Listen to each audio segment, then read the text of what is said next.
Welcome back, everyone, for another deep dive with us. Yeah.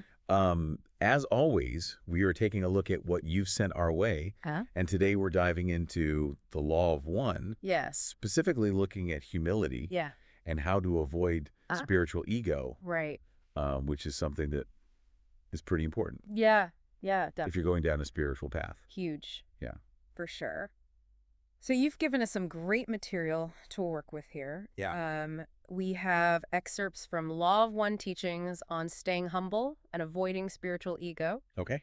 And then we also have selections from the raw material Nice. from books 2, 3, 4, and 5. Awesome. Yeah. And for anyone who's familiar with the law of one, this is a Right. really comprehensive way to look at consciousness and evolution. Absolutely. And, within that framework, Yeah. humility is really critical. It's not just like a nice thing to have. Right. It's like really important. Fundamental to progress. Yeah, definitely. Yeah. Okay, so let's start at the beginning. Yeah. Let's unpack this a little bit. Okay. The first distortion, Right. free will. Free will, yeah. The law of one says this is the primary distortion of the creator's oneness. Right. The first separation. Yeah. Yeah. How does the ego factor into that? Well, I think what's interesting here is we're not looking at the ego as like a villain necessarily, but as like a natural consequence of that first movement into individuality. Okay. So if we imagine like the creator's unity as like one note, and then free will allows that note to be played in an infinite number of ways, creating a symphony. Okay. Right? The ego is kind of like our own individual melody that we're playing. Got it. The I that experiences. Okay, so it's like that sense of me Yes. that allows for the individual experience. Exactly. Yeah. But then the material also talks about how the ego can be a trap. So how does this essential part of us become something that can actually hold us back? Well, the Law of One teachings points out that the risk is when that unique melody that we're playing starts to believe that it's the only melody or the best melody, right? So instead of recognizing that it's part of a larger composition, the ego gets fixated on separation and pride. Gotcha. And it starts to compare itself. Yeah. Judge other melodies. Yeah. And that creates a sense of superiority. Okay. And that's really where spiritual ego can take hold. That's a great analogy. Thank you. So we start off with this sense of self for exploration. Right. But then we can get attached to it. Yeah. Yeah. And we kind of forget that. Yeah, we forget that we're all part of the same cosmic song. Yeah, exactly. Yeah. Okay. So this leads us to, I think, kind of like the main idea in the law of one, which is service to others versus service to self. Yes. STO versus STS. Exactly. So how does humility play out differently on these two paths? Well, this is where the rubber meets the road. Okay. Service to others, or STO, is about recognizing that interconnectedness. Okay. Right? Yeah. It's driven by compassion and understanding. Okay. And humility is almost like a built-in feature here. Okay. Because when you truly see yourself as part of a larger whole, the urge to elevate yourself above others diminishes. Okay. I see. It's not there as much. Yeah, that makes sense. Yeah. And service to self, it seems like that would be like the breeding ground for spiritual ego. The Law of One teachings really highlights a danger here. Yeah. Which is like the subtle slide into STS while thinking you're still on an enlightened path. Oh. It's like the ego wearing a disguise. I see. You might be pursuing spiritual knowledge, but if it's fueled by a desire to feel special, or superior because of that knowledge, that's STS creeping in, I see. Or you might be helping others. Yeah. But if it's driven by a need to feel needed or powerful, the ego's still pulling the strings. I see. So it's not so much about what you're doing. Right. It's about the motivation behind. Exactly. It's the underlying motivation. Yeah. Yeah. In Book 4, Session 96, it says that the positive polarity attempts to see through the illusion to the creator in each mind-body-spirit complex. And I think that fundamental recognition of shared divinity leaves little room for ego-driven superiority. Yeah, because you see the creator in everyone. Exactly. Yeah. That makes sense. Okay. Yeah. So, we're talking about the ego. Right. And we're talking about humility. The material also talks about balancing love and wisdom. Yes. How does that relate to humility?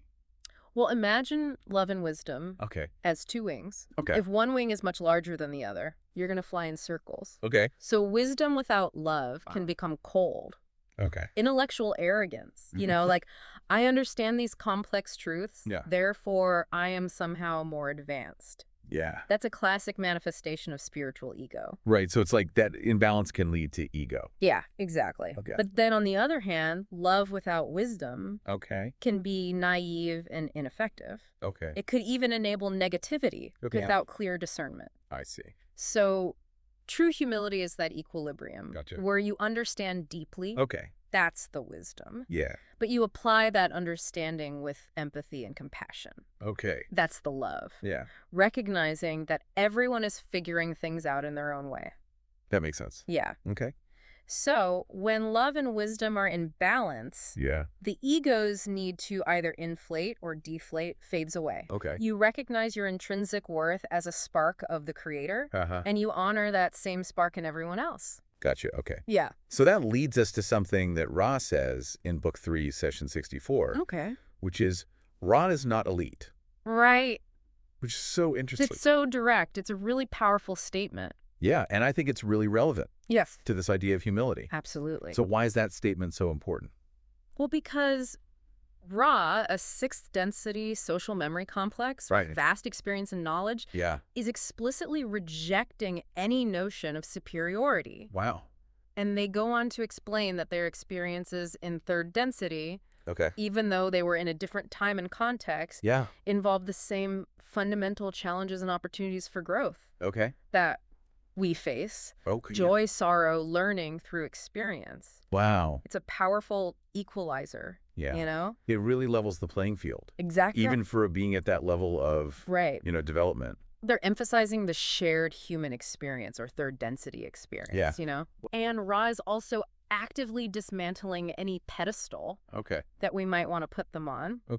And by extension, any pedestal we might want to create for ourselves. I see. Based on our perceived spiritual advancement. So they're like, we're all in this together. Exactly. We're all on the same journey. And the capacity for inner harmony is not dependent on external circumstances or some kind of elite status. It's about the inner alignment and recognizing the unity that we all share. That makes a lot of sense. So bringing this back to the illusion of separation. Book 4, Session 96, points out that negative polarity or service to self thrives on this illusion. Yes, it thrives on this illusory separation between the self and all other mind-body-spirit complexes. So how does that work? How does the illusion of separation? Well, that's the core mechanism of spiritual ego. It creates a false boundary, a belief that I am separate and therefore I can be superior. And service to self actions are all about reinforcing that boundary. Prioritizing the individual at the expense of the whole. So the opposite of that then would be service to others. Right. Which is about breaking down that illusion. Exactly. And seeing the creator in everyone. Seeing the interconnectedness. Yeah. Yeah. So that makes sense. Yeah, and as that same session points out, even the desire to serve can be subtly corrupted if it's rooted in that illusion. I see. You might think you're helping others. Yeah. But if there's an underlying need for validation or a feeling of like, I am the helper, you are the one being helped. The ego is still firmly in charge. I see. Yeah. So it's like... It's subtle. Yeah, it's like this ongoing process of noticing all these different ways that the ego can kind of creep in. Exactly. And we can have these attachments. Yeah, and even positive things can be distorted by the ego. Yeah, that makes sense. Yeah. So Book 5 talks about the arduous journey from worth in action to worth in esse. Yes. Can you explain what that means? Yeah, so worth in action is how we often operate in third density. We tend to define our value based on what we do, our achievements, our spiritual practices, how much we contribute outwardly. The ego loves this because it can constantly seek validation through external accomplishment. We're conditioned to feel like we need to earn our worth. Exactly. But worth in esse is a deeper understanding that our worth comes from being our inherent connection to the creator. It's about releasing that need for constant ego-driven doing to feel valuable. And true humility blossoms from this understanding. Knowing that you are inherently worthy as part of the one, regardless of your latest achievement. Or perceived spiritual milestone. So it's like a shift from seeking validation in the external world. From the external. To recognizing the inherent. To the inherent value. Yeah.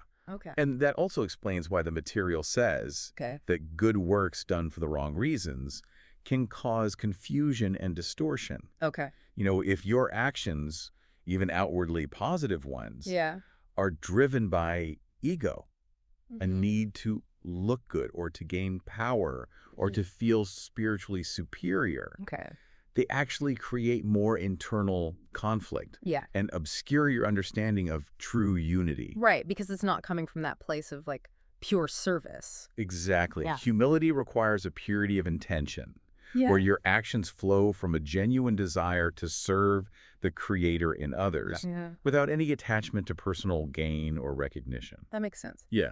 Okay. Let's talk about wanderers. For those who might not know. Wanderers are souls who have come from higher densities to assist here in third density. To serve. Yeah. And the Law of One mentions that they go through a forgetting process. So how can this idea of spiritual ego become a challenge for wanderers specifically? Well, it's a really interesting dynamic because wanderers often retain a deeper underlying awareness, a sense of purpose beyond third density. However, the forgetting process is powerful and the density's illusions can be very persuasive. So the risk is that a wanderer might misinterpret those lingering feelings of being different or knowing more as a form of personal superiority. I see. Within the third density context. So like they're coming from this higher density. They have this awareness, but then they forget. And then that awareness can actually become a source of ego. It can, because they're not remembering the context of that awareness. And they can start to feel like they're more advanced than those around them. Forgetting their core mission of humble service. Wow, that's really interesting. Okay, one last thing. Book 5 talks about the purity of this instrument's dedication to the service of the one infinite creator. This was one of the main reasons why Ra could connect with the research crew. So how does humility tie into that? That purity of dedication implies a complete selflessness, a lack of egoic interference. If the instrument or the group had been driven by personal agendas, a desire for fame, a belief in their own specialness, it would created static in the connection. I see. So it's like that humility allowed for that clear channel. Yes, humility was essential for that clear channel of communication. That makes sense. Because spiritual ego, with its inherent distortions of self-importance and separateness, would act as a barrier to that pure flow of information. The ability to serve as a clear vessel requires a deep humility, a willingness to step aside and let the message flow without personal interpretation or embellishment driven by ego. Wow. So to kind of recap this whole deep dive into the Law of One, looking at humility and spiritual ego. It seems like humility isn't just a virtue. It's like absolutely fundamental. It's fundamental to spiritual growth. And it's about navigating free will without getting trapped in ego. Consciously choosing service to others. Balancing love and wisdom. Recognizing the shared nature of our journey. Like emphasize dismantling the illusion of separation. Finding our inherent worth in being. And maintaining a pure dedication to service. And this is an ongoing thing. Yes, it's a continuous process. It's not a set of rules to memorize. It's an invitation to constant self-reflection. To gently observe the ways the ego tries to sneak back in. And to continually choose the path of humility and interconnectedness. So I think this has been a really interesting... it's been a really great exploration. And we're left with a question for you, the listener. Yes. How might cultivating deeper humility in your life shift your understanding of your spiritual journey and your connection with others? It's something to think about. Yeah. It's a good question. And we encourage you to continue exploring the law of one material and to ponder these ideas in your own unique way. It's the beauty of it. Yeah. Yeah. So thank you for joining us on this deep dive. Yes, thank you for being here.